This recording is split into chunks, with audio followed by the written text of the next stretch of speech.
Welcome to the next episode of Navigating Carbon, your compass to carbon management. As always, I'm your host, Deb Ryan, and in this episode, I sat down with Mark Davies. Mark is the CEO of Capterio, a company that looks at the impact of flaring all over the world. We discussed some of the recent work that Mark has done, including some work on LNG, and also discussed some of the motivation and market mechanisms that incentivize companies to reduce the flaring from their operations. Mark also recently attended GasTech in Milan, so we discussed the event and some of his key takeaways. And this week sees the kickoff of New York Climate Week, which Mark will also be attending. So we discussed the expectations for the week, which should be really interesting given this year's New York climate theme around powering AI. I've added some interesting links in the show notes where folks can check out some of Mark's recent analytics and insights on flaring. If you enjoy our conversation, please make sure you like the podcast. And if you want to stay on top of all upcoming episodes, please make sure you also subscribe to the feed. But for now, sit back and enjoy my conversation with Mark. Hey everyone, and welcome to our next episode of Navigating Carbon. Today I'm joined by Mark Davis. Mark, how are you? Very well, thank you, Deb. Great to join you. I'm joining from London, UK. Yeah, we've known each other for quite a while, and I've been looking forward to this conversation, actually. So you're the CEO of a company called Capterio. Let's start there. What does Capterio do? And yeah. Yeah, great. So in 2018, I got talking to various folks about the general challenge of flaring and methane, realizing that it's a big global problem, but it's also a big global opportunity. And so out of a bunch of discussions, we raised some money and we formed Capterio. We founded Capterio. Capterio is mission driven to try and solve gas flaring. Now, our work has varied over the last 7 or so years. We've done some project development work, we've done some analytical work, and our focus today is primarily around data. So one of the things we do is we track every gas flare from space using some innovative technology, and we work with companies and countries to figure out how to reduce it. And by the way, create value, improve energy security, and in doing so, accelerate the energy transition. Awesome. So much for us to unpack through that and stuff. But what we wanted to start, you've just got back from GasTech. So I'm really curious. I didn't get a chance to make it to Milan for that. What was kind of the general vibe at GasTech this year, and what were some of your takeaways? Yes. So GasTech, just for some of your listeners who may not be quite so familiar, is one of the world's largest gas conferences. The key is in the name, GasTech. And I think there were something like 40,000 people there in a huge exhibition center. I think it was very interesting.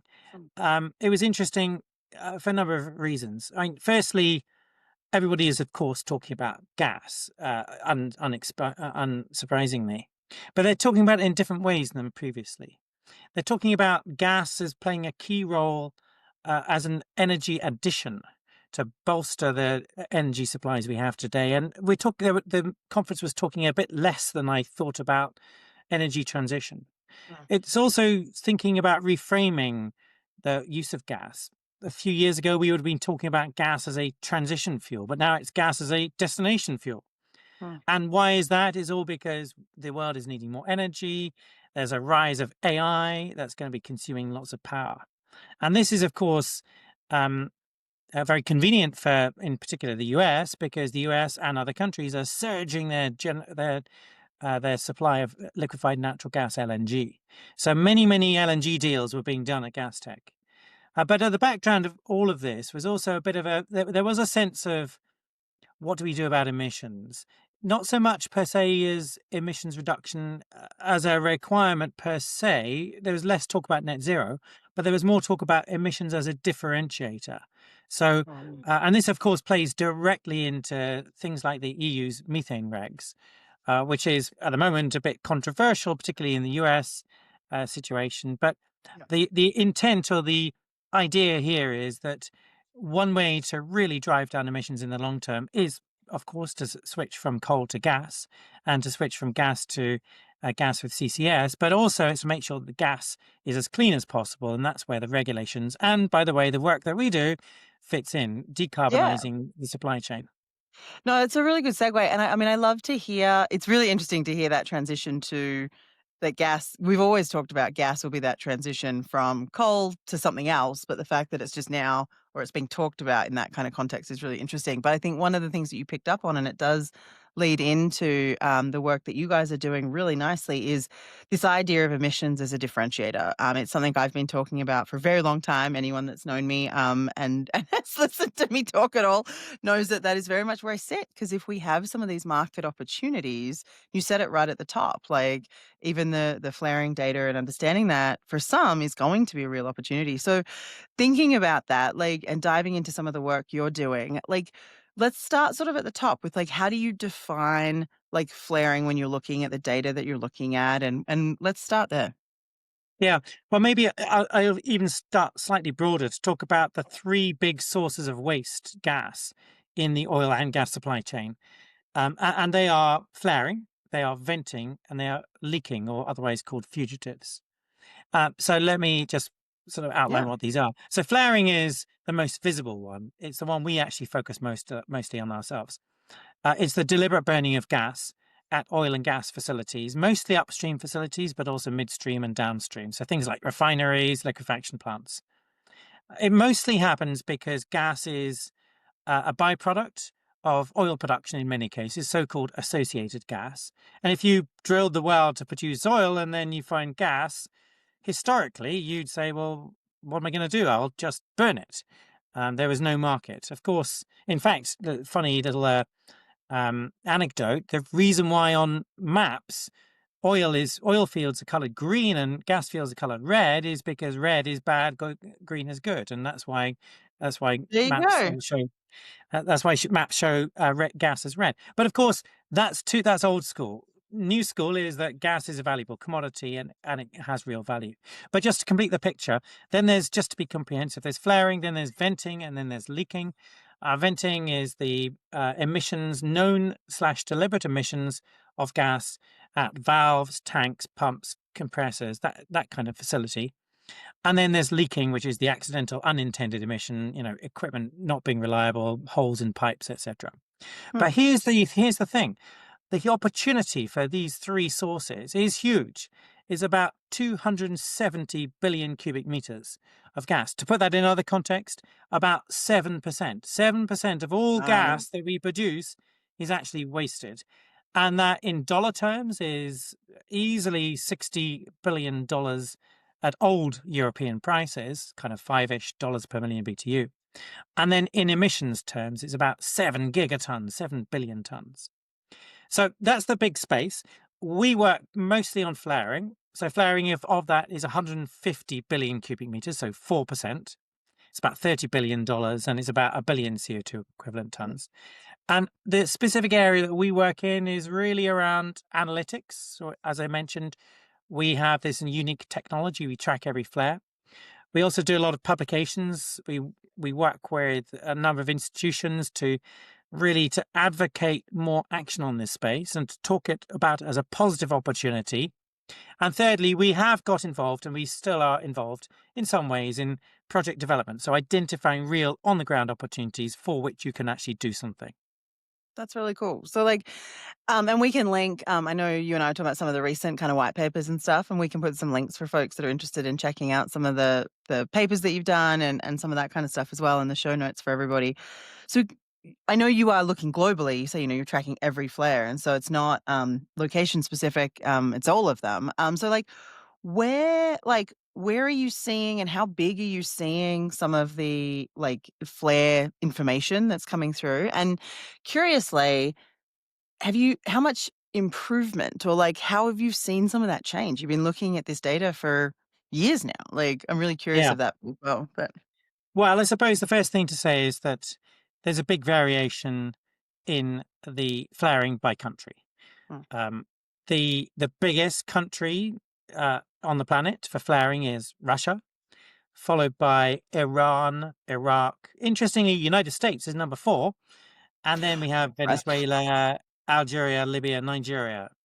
Um, so those are where the big challenges are, and those 7 or 8 countries I mentioned are probably 80% of the flaring problem. I should perhaps say that the reason we know quite a lot about flaring is because it has been tracked for quite a long time by academic institutions and more recently by us from space. And it's easy. It's actually quite easy to track, unlike methane, which is the release of CH4. So it's quite easy to track flaring because we track it from the heat signature. Flaring is burnt. We see the big signals in additional thermal radiation, and we can therefore quantify it quite reliably. Mm. But to answer your other question, here's the thing. Despite a lots of awareness of flaring and despite loads of commitments to reduce flaring, I'll perhaps go into some of those. Sadly, the numbers are pretty flat. They've been Oh, pretty flat, but about 140, 150 billion cubic meters per year for a decade or two.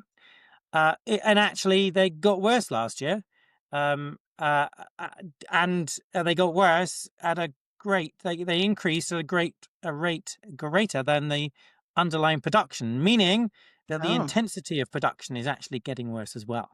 yeah. So it really shows that commitments are one thing, and perhaps we should talk about them, but Hmm. we need commitments to turn into action, and that's where data comes in to drive the story. Yeah.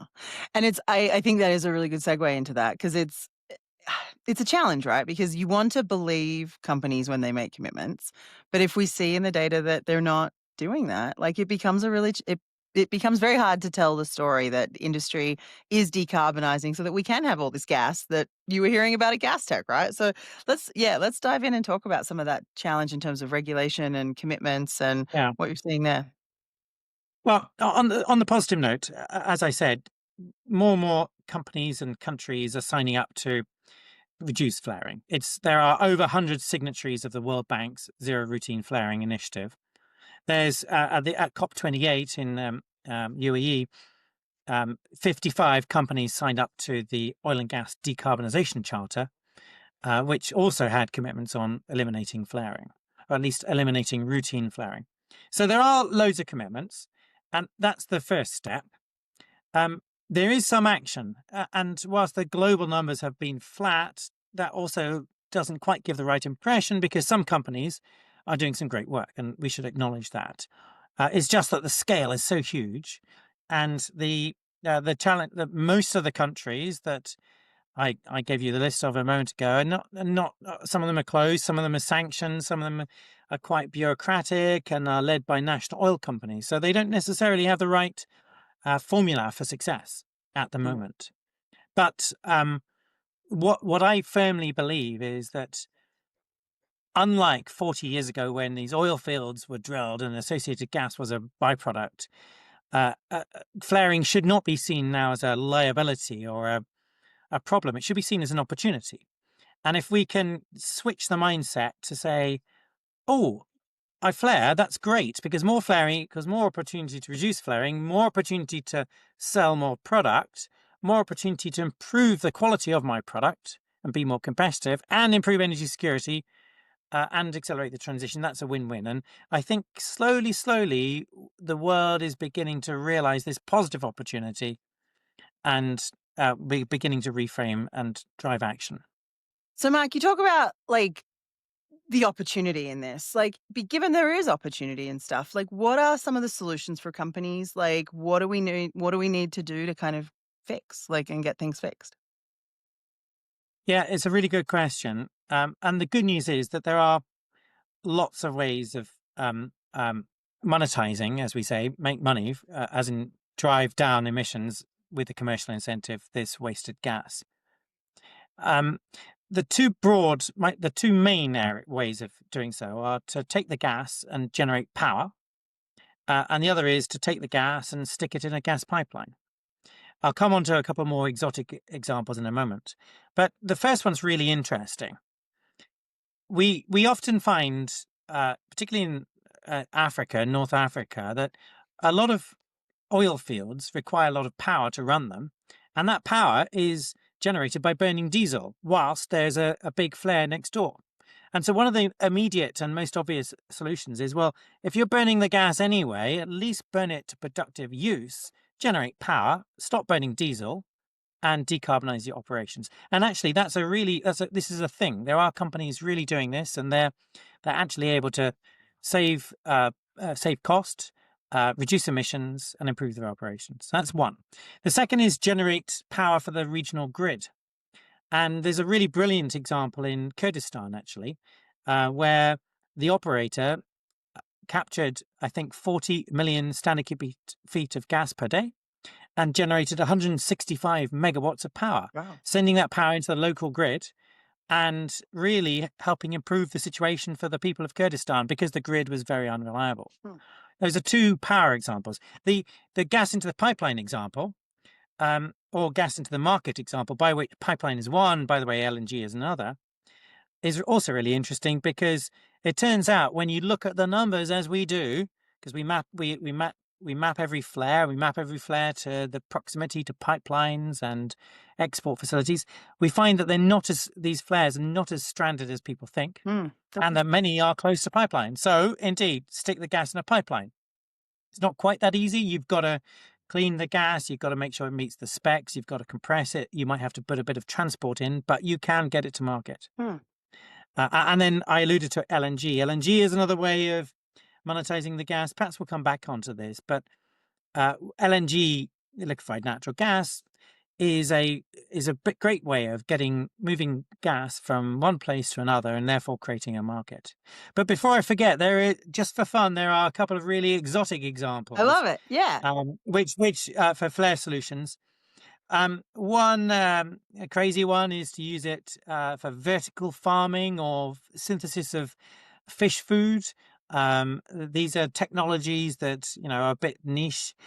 One that's fun but a little less niche, although we could have a debate around, maybe a whole podcast, is cryptocurrency mining, taking the flared gas and using it to run data centers to then mine crypto. And actually, there's some great examples of that going on around the world. We published a paper together with Columbia University talking about some of these examples, including cryptocurrency mining in Argentina. Oh, very cool. So I guess the answer is the net. There are lots of solutions.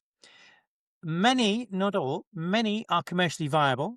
They make money. And therefore, we really ought to be mobilizing money and skills to actually make this happen. Yeah. And more like figuring out these market-based solutions where for companies it is a net win and then it's not just this burden of decarbonization, right? I just find it so important because then it just becomes part of base operations. It becomes part of how we do business and we reduce emissions at the same time. And LNG has been a really interesting driver in terms of making that gas market because given that traditionally or historically the original sort of gas market was very much around power generation and local industrial uses and things like that, the volumes that can go out through LNG for places that don't have a huge domestic market is huge. To get gas to places that then also can't produce their own, right? You put LNG on the water and you can move it. So yeah, talk about as you're looking downstream, as you're looking more at the LNG kind of process and stuff like that. What are you guys kind of looking at when you're looking at it? How does it all factor in? What are you saying in that space? Yeah, it's really interesting. So a couple of thoughts on LNG. Against the background of there's a surge in demand for gas, there's many more LNG plants coming on stream. US is going to double LNG. Europe is desperate to find more LNG to shore up its supplies and to get off Russian gas. That's the context. LNG, two sort of flaring / emissions related things related to LNG. Firstly, we should acknowledge that LNG by definition, or rather in many cases, is a flaring solution. So flaring in Nigeria has gone down substantially because LNG has been a route to capture the gas that otherwise would be wasted. Flaring in the USA would be a lot worse if significant volumes of associated gas were not captured and transported as LNG. So LNG is actually a decarbonization lever. But equally, and this actually was a focus of the paper that we presented in GasTech, equally, LNG needs to make sure it is as low emissions as possible, especially in a world maybe, highly likely, that is oversupplied in LNG. And then buyers, for example, the EU, will have choices. and they will be able to choose, do they go for high carbon LNG or low carbon LNG? And so here's the thing. So we need to make sure that the LNG supply chain is as low carbon intensity as possible. One area that, and the sources, of course, come from upstream. Most of the emissions come from upstream, the upstream production. Then there's transportation. Then there's liquefaction itself. That's a source of emissions, because up to 15% of the gas is burned to generate the cooling to liquefy the gas. Then there's, of course, um, um, the transportation, and then there's regasification, and then the end consumer. But the area that we've been really interested in the last 6 months or so has been flaring at LNG plants. And this is really interesting. Overall, the number's quite small. It's about 2 billion cubic meters, about 1% of all the flaring. But the thing is, we see examples where the flaring is 100 times higher, the flaring rate, the flaring intensity, rather, is 100 times higher in a poorly operated LNG plant to a well-operated LNG plant. And this is due to a number of factors we might get into, but mostly around operations, operational performance, equipment reliability, those kind of things. So these are some of the areas that our data can really pinpoint action to make sure that LNG producers have the best possible product.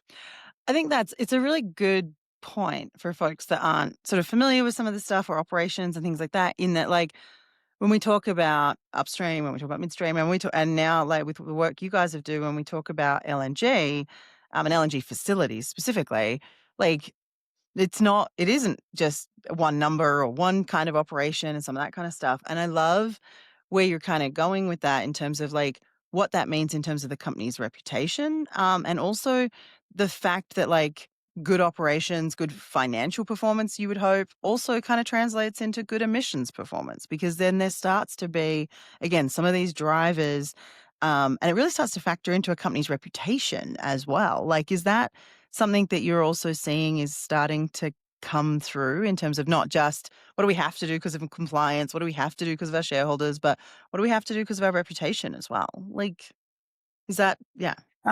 Absolutely. I think more and more companies, and for that matter, countries, are recognizing that waste gas from flaring, venting, and leaking is an economic challenge and environmental challenge, and it should be lowered.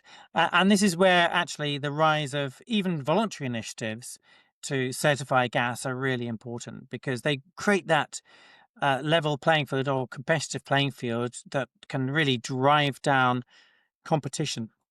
And of course, transparency is key here, which is why companies like ours at Capterio are really seizing this momentum.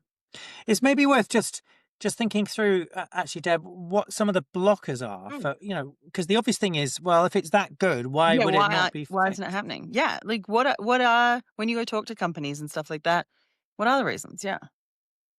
Well, it's really interesting. The leading companies are all absolutely on it.